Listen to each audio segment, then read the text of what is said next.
I loved it. Well, I'm such a huge Coen Brothers fan, and it had all the earmarks of a great script. And of course, George had worked his magic on it. But yeah, so exciting, and so much darkness, but so funny, like every Coen Brothers movie you've seen.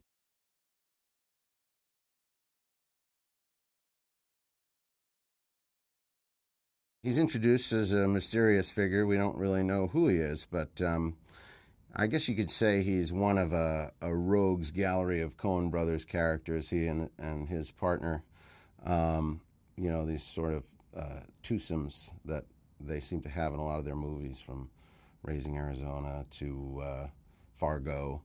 Um, Not exactly bumbling, but somewhat dangerous, somewhat funny, somewhat inept.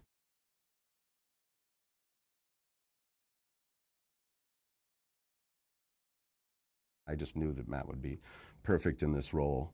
And he's just the kind of actor, of course, he's America's sweetheart and everybody loves him, and he's a handsome guy and he radiates goodness, but he also is not afraid to show his dark side, to make fun of himself.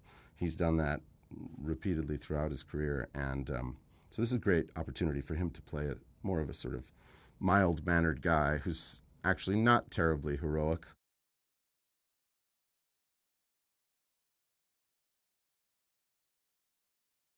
Julianne's famous for certain roles um, that take place around this time period, and she just works in it. Some people just fit a certain time period, and Julianne, you have no trouble believing, is in this case two characters from from 1950s suburbia. So yeah, she just wears it. She looks it.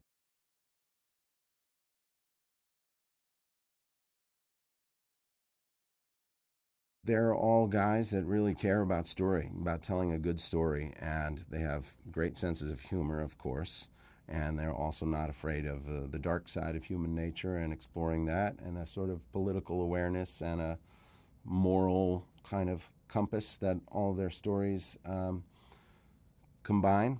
But I think, as you can see in Oh Brother, Where Art Thou, the world got to see how George could make fun of himself, and he's carried that through in his career, and he really enjoys that side of making Suburbicon. That it's got this really dark humor to it.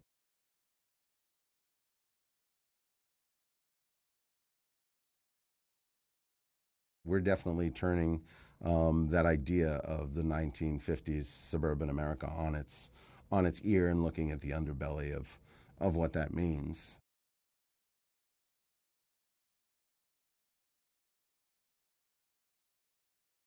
It's the most entertaining kind of film. It's everything you want in a movie. I mean, it's got action and it's got fights in it. It's got so much humor in it. It's got a little bit of romance. It's got the innocence of a child. It's got all this wonderful period detail, and nobody writes a movie like the Coens. And it's got great movie stars in it and great actors. It's a really wonderful company of actors, and they really don't make them like this anymore. It's really a treat to be in a film um, that is a real Hollywood movie that's about something,